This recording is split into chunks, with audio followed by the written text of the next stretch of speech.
The woman in the hot spring then checked her bracelet. She nodded as if reading something. "I think she's reading something from people watching her," Kawa said before going to her own bracelet. "What are you checking?" Ayaka asked Kawa, checking out the screen to see what the girl was doing. "I think she's talking to the people leaving messages on the forum, which I learned is like a group discussion that happens on the wire.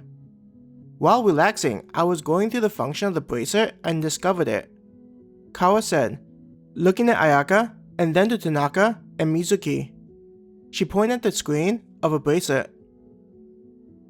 Curious about what Kawa had discovered, Ayaka raised her own bracelet and checked out what was being referenced.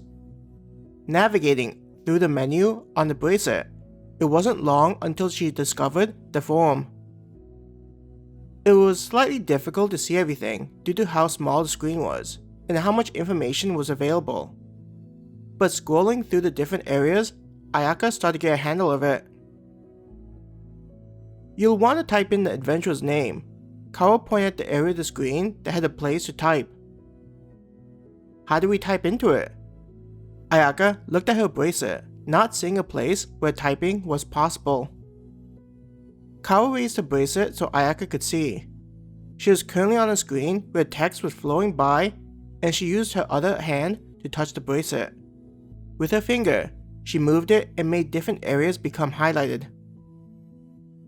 "With your finger, you're going to highlight where you can type," Kawa explained.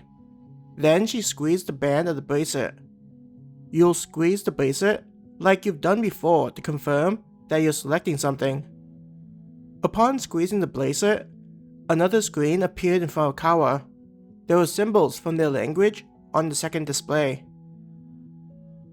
Tanaka and Mizuki also looked curiously at what Kawa had made appear. "This is what you'll use to type your comment. Darlina explained it to be a keyboard," Kawa said to all of them. She then grabbed the first screen and pulled it towards the keyboard. The first screen snapped to hover above the keyboard. "I'll just type out the adventurer's name," Kawa said as her fingers moved to touch the various buttons. Each time her finger touched it, the button glowed before going back to its original color. Ayaka realized that the changing of the color was to help the person using the keyboard to know when they had touched the button. Since it wasn't a physical object, the person using the keyboard wouldn't know if they had touched a key or not. Soon, Kawa had a screen that had comments scrolling by. "These are people who are also watching the stream and leaving a comment, I think." Kawa pointed at the first screen. "If I had the patience, then I could imagine doing something like crafting equipment. But I don't know if that'll work for me," the woman in the hot spring said, making self-deprecating comments to herself.